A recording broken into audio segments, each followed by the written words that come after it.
Pozdrav svima, u ovom videu želimo da rešimo zadatak koji glasi: ako je alfa merni broj jednog ugla u pravilnom mnogouglu, pokazati da je broj k jednako 2 alfa kroz 180 stepeni minus alfa uvek prirodan broj.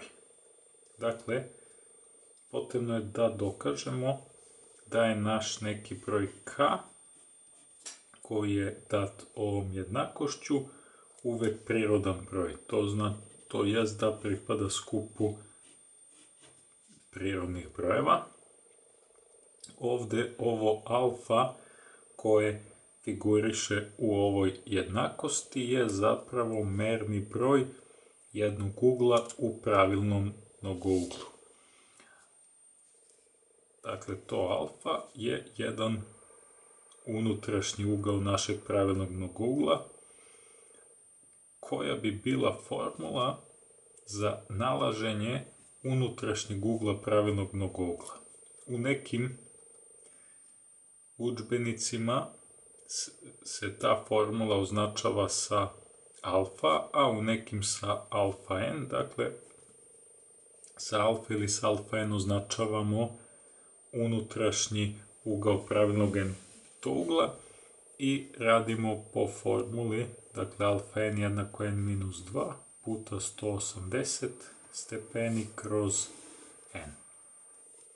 I onda ćemo svuda ovde u ovoj jednakosti, gde budemo imali ovo alfa, umesto tog alfa direktno zamenjivati ovu formulu. Negde u literaturi je to alfa n, negde je samo alfa, ajde mi ćemo ovde koristiti samo alfa zbog ove jednakosti. Dakle, k je jednako 2 puta alfa kroz 180 stepeni minus alfa. Za početak ćemo samo da prepišemo tu jednakost, to je dalje jednako, i sada zamenjujemo umesto alfa, pisat ćemo 2 puta, umesto alfa n minus 2 puta 180 stepeni kroz n, a dole imamo 180 stepeni minus, umesto alfa opet pišemo n minus 2 puta 180 stepeni kroz n. To je sada dalje jednako. Ovde želimo da,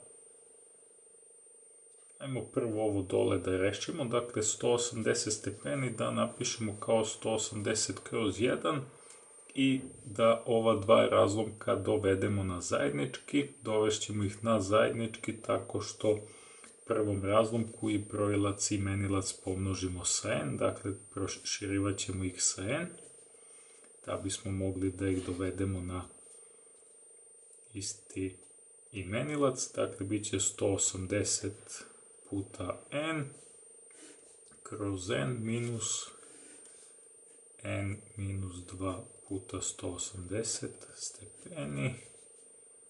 Ne znam da li sada pišem stepene ili jednostavno da ih izostavim da bi račun bio prosti, da vas ne bih zbunjivao. Ajde, neka i dalje budu, a gore možemo recimo da malo lepše ovo zapišemo. Dakle, ova dvojka može da se napiše kao 2 kroz 1, mada to sad i nije toliko bitno, što znači da će ta dvojka množiti zapravo brojilac ovog razlomka. Dakle, to možemo napišemo samo lepši zapis, ništa specijalno.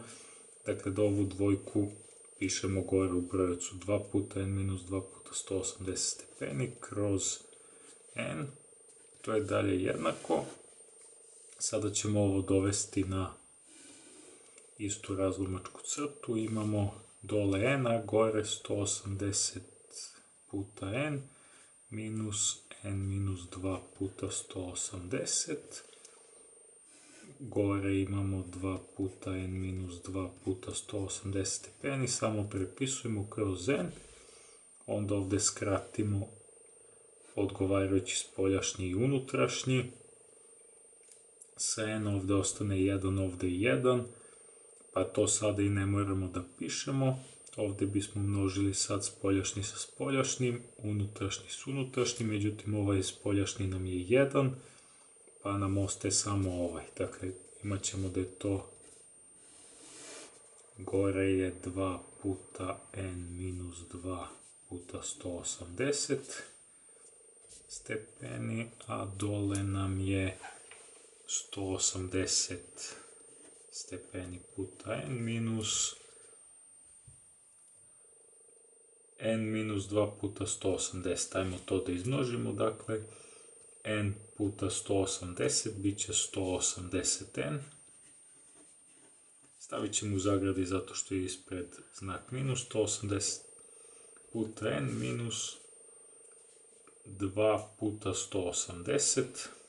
Ne znam da li da ga držimo u tom obliku, ajde, neka ga u tom obliku 2 puta 180 stepeni. To je sada dalje jednako. Mogli smo i da izmnožimo, nego ajde, nema veze. 2 puta n minus 2 puta 180 stepeni gore prepišemo, a dole se oslobađamo od zagrade. Prvo prepišemo 180 stepeni puta n minus. Sada kada se oslobađamo od zagrade, svima njima unutar zagrade menjamo znak. Ovde je ispred 180 stepeni puta n bio znak plus, pa kada se oslobodimo zagrade bit će minus. Ovde minus i minus će dati plus. 2 puta 180, ajde da ga izmnožimo, to je 360 stepeni, to je sada dalje jednako. Gore prepisujemo 2 puta n minus 2 puta 180, a dole imamo 180 stepeni puta n minus 180 stepeni puta n. To se potire, odnosno anulira, i ostane nam samo dole 360. Sada možemo da skratimo 360 sa 180. Ovde ostane 1, ovde 2. I onda ove dve dvojke skratimo sa 2, ovde ostane 1 i ovde 1. I na kraju dobijemo da je to, da kažemo, n minus 2 puta, ajmo ovako malo da banalizujemo, n minus 2 puta 1 kroz 1, a to je samo n minus 2.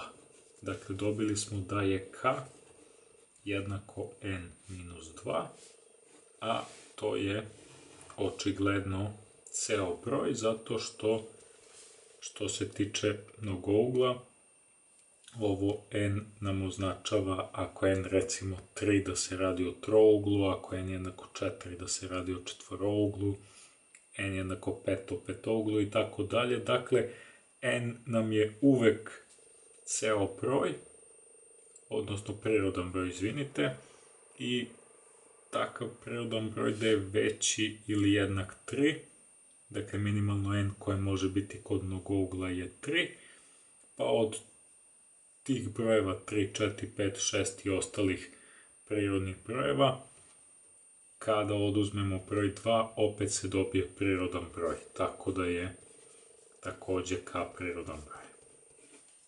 Dakle, ovde imamo da je, još jednom da ponovim, n nam je prirodan broj koji je veći ili jednak od 3, zato što mnogouglovi počinju od trougla pa naviše, i kad oduzimamo od tog prirodnog broja koji je veći ili jednak 3 dvojku, opet se dobije neki prirodan broj, tako da je naše k prirodan broj.